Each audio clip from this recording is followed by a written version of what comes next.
Ahead of the weekend, how are the injured players? Well, I don't know. We had a day off yesterday. We'll be training today, and we'll see how everybody is. I think Dani Ceballos will be training with the squad in the next 2 days. Pablo Mari probably as well. Obviously, Martin Odegaard will be joining us as well. And for the rest, we have to see how Kieran is. And I think that's it. And we know Aubameyang missed Tuesday's game because his mother's unwell. Are you expecting him to return at the weekend? I don't know. I spoke with him yesterday. Things are looking better at the moment, but we're going to have to wait and see. And as a manager, it must be pleasing to see how united your players are dedicating that win to Aubameyang. That's what we always talk about and what we expect to do for each other. That when someone is under any difficulties, that we all stand for him, protect him, give him our love, and be right behind him because it's what is needed. The mood must be good after that win. How would you compare the atmosphere in the dressing room now to how it was just before Christmas over a month ago? If he's comparing the results, obviously it's much better because after the games, the energy when you win or lose is different afterwards in the dressing room. But in general, how this dressing room behaves, how they are as a group, there are not many big difference. And I think that is the platform and what we have done in previous months that has sustained such a difficult moments to be together as a team.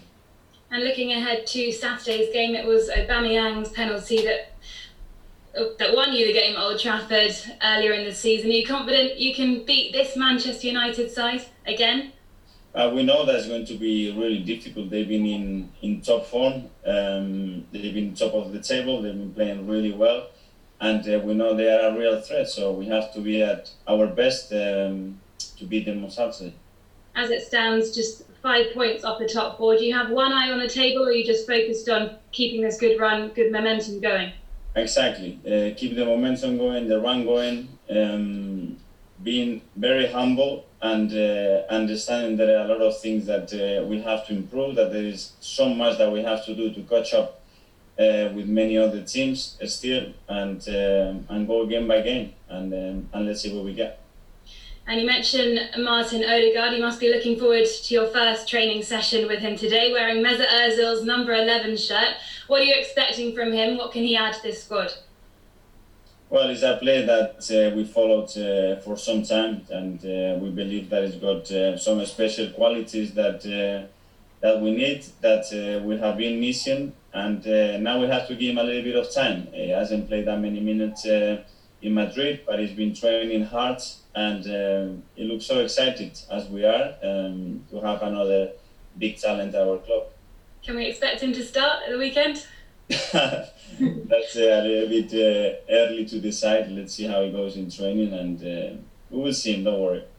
And how's Matty Ryan settling in? He was a leader in that Brighton dressing room. Are you expecting him to be a leader in that Arsenal dressing room as well? Yeah, he settled really quickly. I was really impressed when I talked to him. Really focused, really engaged with what we want to do. Very professional guy, and he's coming here to compete with Alex and with Ben, and that's the mentality and the desire that we want for any player that joins our club. I know you're good friends with Tim Cahill. Tim Cahill's good friends with Matty Ryan. Did you speak to Tim before Matty arrived? I did speak to him, obviously, because I always like to have information with players, with coaches that I've spent time with them, and I got a really positive feedback from Tim as well as other people. And obviously, when you have reliable sources, you feel much more confidence to make any decision. Can I ask you a bit more about Odegaard? He's coming. He had enormous expectations of him when he moved as a young teenager. People were even comparing him to Messi at that age. Can he still match those high expectations? And does Arsenal give him the platform to do that? I wouldn't suggest it. We don't even get close to that name that you just mentioned, because you have. It's a lost battle, in my opinion. Martin is Martin. I think in the last few seasons he's progressed and developed in the right way. I follow him very closely because he played for Real Sociedad, which is my hometown, and I know him really well. And I've been really impressed. He's such a talent. He needs the right environment. He needs a little bit of time, but I think he's got the qualities to be a success for us. You got him here on loan. What sort of impact can he have between now and the end of the season? What does he bring that perhaps you didn't have in your squad at the moment? Well, he's a specialist to play in the pockets, to be in the number 8-10 positions. He can play off the side. Really creative player, really comfortable on the ball in tighter spaces. The capacity to create chances, to score goals. And something that he has improved a lot is his work rate without the ball as well. So it's another option to give us more creativity for sure in the final sets, and give her more options to set in different ways against certain teams. Can I ask you about a couple of other potential ins and outs and so on? Can I ask the latest on Torreira, on his loan? Has there been talk about cutting short his loan and perhaps speaking to another club? I've heard Monaco mentioned. Is there anything in that? We've been talking to Lucas. Edu has been very close to the situation. He hasn't been playing as many minutes as he would like, as we would like. But to be fair, the team is doing so well in Spain, and it's understandable that they don't change the team so much. We just want to be right behind Lucas, protect him, help him to make the right decisions for the future, and let's see what happens. But we are monitoring the situation very closely. Is there a chance that loan could be cut short then? I don't know. At the moment, he's going to stay in Atletico. That's my belief, and I don't know if something is going to change in the next 2 or 3 days. And just on the transfer window, obviously you've got Martin in. Do you think that's it for this window, or are we likely to see other movements? I mean, the likes of Mustafi, Callum Chambers, Reece Nelson, potential with loans. Are there still possibilities? When there is still days in any market, there's always possibilities for things to happen. We are in close contact with all the things that can happen, and we'll see.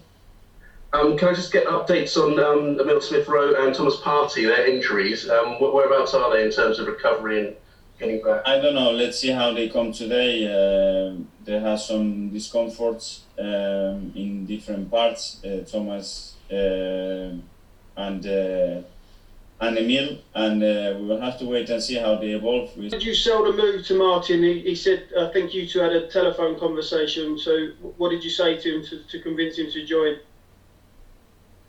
I just wanted to just give him a clear picture of who we are as a club, what we are trying to do, what we expect from him, and just try to transmit the passion and the excitement that we had to try to bring him in, showing the project, how he can fit in our project, and just try to persuade him that this is the right place for him in this new chapter in his career, and try to make things work.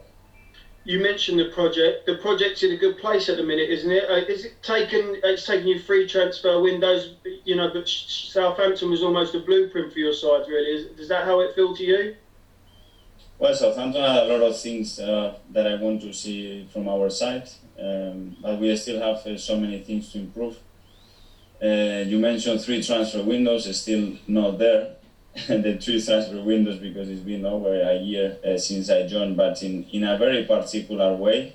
But things are moving, and are moving in the direction that we want, but still very aware of the things that we have to get better at. So you think it could be almost another transfer window before it really becomes your team? It will depend, because every transfer window is different. What expectation you have in that transfer window and what actually can happen, and there are a lot of uncertainties to be able to answer to that question with complete honesty. And just the last one from me, Emile Smith-Rowe and Saka. How do you prevent burnout with these young players? Because it's happened with English players before. Jack Wilshere, Wayne Rooney, how do you make it so they're still in their peak of their later careers? Well, monitoring very closely what they need, what they are doing and the steps that are taken in periods of time, and assessing all the time what they are. And it's not just about the physical, but it's about the mental side as well, to deal with the pressure, to deal with expectations, and every character is different, so we have to manage that very closely. Thank you. Good luck on Saturday. Week on loan, and you've said that you've told him where he fits into your vision. Is that a long-term vision? If he plays well and impresses you, would you like to extend the loan deal? He has certainly all the qualities and characteristics that we are looking for that position. And then it will be down to two things. First of all, how well he adapts here and how much of an impact he can have in our team. And second, what Real Madrid and the players think about it, because obviously it's owned by Real Madrid and the player has a big say on that. When you look at what's happened since the last time you took on Man United, that victory, you went on a 7-match winless run, but now you're on a brilliant run in the league. How much have you been impressed, not just with performances, but how the mentality of this squad seems to be improving? Yes, I'm really impressed with the resilience that we have shown as a team, and who we have been through those difficult moments. I think that's really important. You really see the people, the players, the characters, and the values of a club when things are not going well. When things are going well, it's easy. Everybody wants to be in the front page and smile to it. But I think it's been a really good test to test again our character, but as well how we communicate and how we deal with pressure. And I must say that I've been really impressed with that, with all points. Arsenal haven't lost to Man United in over 2 years now. Does that give you confidence heading into this game, or is this a different Manchester United side from the one we've seen over the last couple of years? Well, I think every game is completely different. They have the capacity and the quality to beat any side in the world. We know that we're going to have to be at our best. The demands of these games are going to be huge. We need to be better than what we were on Tuesday again to beat them, and that's the way we're going to prepare. And just finally from me, Mikel, Pierre's got a brilliant record against Manchester United, scoring in 3 of his last 4 matches against them. How desperate are you to get him back in the side if he is right and he feels ready? Yes, he's our captain and one of the most important players. We are doing everything we can to have him as quick as possible, but understanding that he's been through a difficult days, that he had to support his family, and we were here to support him as well with the time that he needed to get that sorted. Thank you. Thanks. Just double checking with Aubameyang. Did he have to go abroad, or has he stayed in the UK?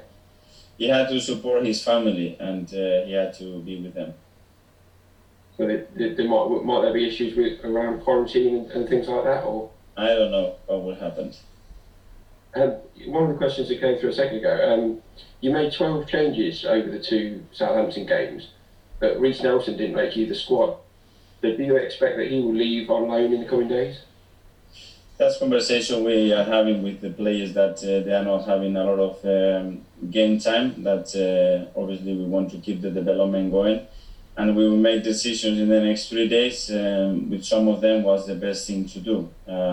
Try to be clear and transparent of what the plans are and the roles in the team, and after that decide the best thing for the players and the club. Another player I'll go with, AC Milan, obviously he's now an England international with the Euros coming up. Has he raised that as a concern to you, that he wants to go to Euros and he needs to be playing more football? Yeah, it is a concern when there's international football involved as well, and after reaching that opportunity, I understand that Ainsley wants more minutes, and what he needs to do is fight, train and challenge his teammates and show us that he can be one of our starters. I just find it as well, there were conflicting reports the other day about Scott Mustafi. Will he go the same way as Ozil and Socrates and you cancel his contract, or do you expect him to stay until the summer? Again, it's another situation at the moment that that is opening, that we are having conversation internally and with player and agent, and we will see what's the right solution for this one as well. You expect him to stay? Because obviously you've already seen Socrates We are is monitoring leaving the now. situation. I cannot say much more than that. We have conversations going, and we'll see what's the best one at the end of the transfer window. Thank you, Thanks, Mikel. Mark.